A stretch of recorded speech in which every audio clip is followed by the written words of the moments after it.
Hey YouTubers, it's Charlie. So this is going to be my Doctor Who finale video, so much better than last year's finale. Just careful for spoilers if you haven't seen it yet. So here we go. Just because this is such a big deal, I'm going to be doing top 10 WTF, and there is a new round of the giveaway. All you have to do to enter is be a subscriber and leave a comment on this video. Real simple. So let's get going. Starting with number 10. The Doctor is back in America. Now the difference here is that the last time that we were in America like this, we were in Monument Valley, Utah, and it says we're in Nevada here. Surprise, surprise though, number 9 WTF, we are in the actual diner from Series 6. So we definitely know something's up, because Clara is the waitress.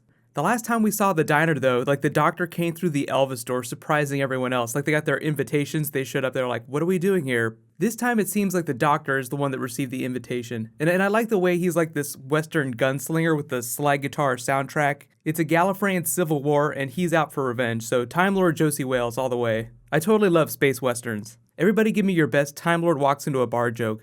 We find out, of course, that the Doctor doesn't know who Clara is anymore, so Clara is just playing with him a little bit, just having a little bit of fun. And the diner is actually a TARDIS with the chameleon circuit activated. All in all, really strong intro with the reveal that, like, Clara doesn't know who the Doctor is. The Doctor seems like he's got this WTF face, but he really doesn't know who she is either. My only minor complaint is that the editing is kind of jumpy. The way they cut between the Doctor's look and the Doctor Who theme. It seems a little uneven, but you see what they're going for. They just want you to be like, oh my god, why doesn't Clara know who the Doctor is? On to my number 7 WTF, continuing the theme of the space western, the Doctor like walking across the plains of Gallifrey to the place where he used to live. Doctor Who High Plains Drifter.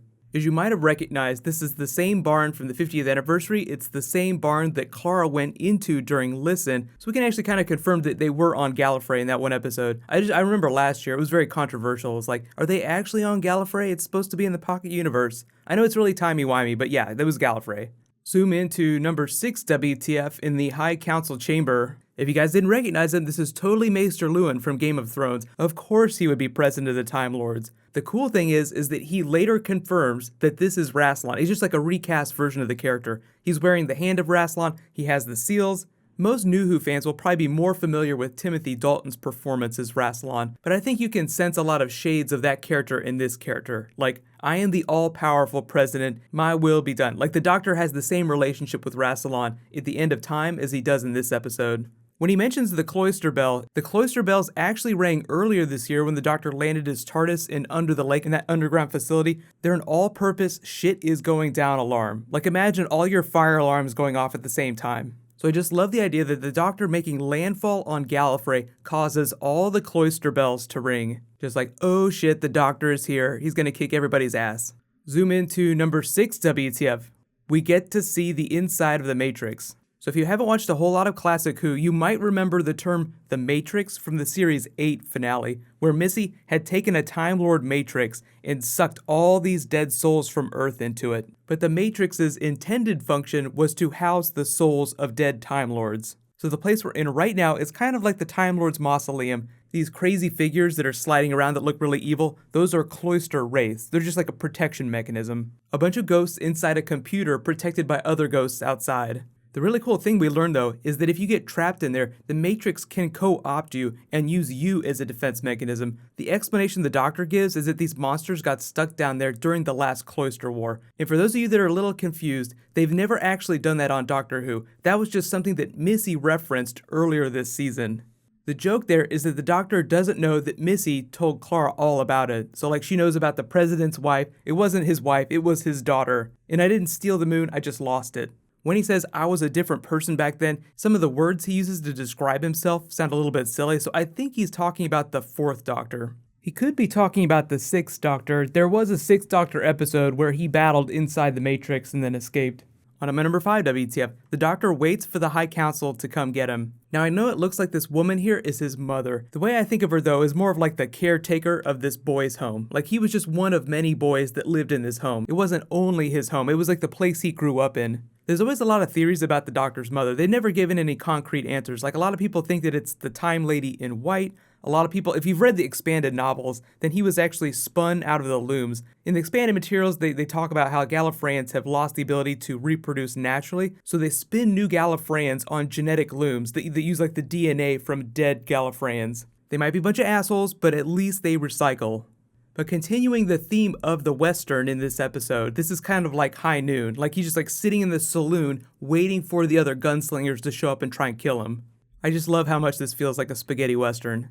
We get our first whiff of the High Council. The doctor tells him to shove it without actually speaking, which is just awesome. If you haven't watched a lot of Westerns or you're not familiar with what's going on here, he's just basically saying like, if you cross this line, I'll destroy you. It gets a little more biblical here just because you have the David and Goliath imagery, but you get the idea. Like the doctor is making his stand against the Time Lords. He puts on this other outfit. It looks like it has some shades of First Doctor in it, but I think it's just meant to invoke some more Clint Eastwood gunslinger imagery. If Clint Eastwood had been the First Doctor. On my number 4 WTF, the Doctor versus Rassilon. This is the real gunslinger standoff because Rassilon is the greatest Time Lord or greatest villain, depending on how you look at it, in Time Lord history. Yeah, there's the Omega, but supposedly Rassilon killed him. The twist being that even though the Time Lords are supposed to be the good characters, the Daleks are supposed to be the bad characters, Rassilon himself still walks away being the villain. And the Doctor tells him to shove it, just like everyone else, get off my planet. And surprise, surprise, he actually does end up leaving. Rassilon is super powerful, so I'm just expecting him to show up sometime in the future. He could always be a potential villain for a future season of Doctor Who. When they say we're at the end of time, there aren't a lot of places for him to go. Just means that he's not going to be gone for forever. How many regenerations did we give you? I've got all day. On my number 3 WTF, Gallifrey explained. So after the Doctor defeats Rassilon, or seemingly defeats him, they explain what happened to Gallifrey. They just moved it to the end of time, essentially. So where they're at right now, most of their enemies have died, so there really aren't any threats to them. The biggest threat is the Doctor. When the Doctor says he traveled the long way round, it's not that he had to spend all that time in the confession dial to catch up with Gallifrey in time. He was trapped in there for however long the Time Lords wanted him in there. But you get the real sense of extremes with the Doctor going to the end of time, the Time Lords going to the end of time. It's just, meant to be like the most extreme example of time travel. On to my number 2 WTF, the Doctor extracts Clara from her timeline, essentially, pulling the actual Clara, the real Clara, out of time so that he can save her. Which regeneration? 10. Good luck. I love the way he kills this council member, who we know from the 50th anniversary, who regenerates into a woman. She then goes on to say that last regeneration, when she was living as that old man, was her only time to live as a man. Like, she's always been a woman except for that one time. Just a little in-joke about a female doctor. Like, it's totally possible for Time Lords to be women, and sometimes, in the case of this character, they are always women, with very few exceptions. Clara makes the WTF face. You killed somebody. Ron Gallifrey, dead as Time Lord for man flu. Into the cloisters, the Doctor's really just trying to find a way to steal another TARDIS, a la First Doctor, and get away. Think of all these scenes as like the final coda for Clara. Like, okay, I'm back, so we actually do get the chance to say goodbye. The funniest thing here, too, is that he talks about the person that got stuck in the Matrix, came out totally bonkers, and Clara's like, wait, that was you, right? You were the guy that came out of the Matrix and went totally crazy. And finally, on to my number 1 WTF, enter the hybrid. So the Doctor finally steals a TARDIS, just like something straight out of the First Doctor, goes to the actual end of time, plus or minus 5 minutes, meets a shielder, calls her out as the hybrid, and she's like, whoa, let's hit the pause button, Doctor, and think about this. You and the Master are essentially the hybrid.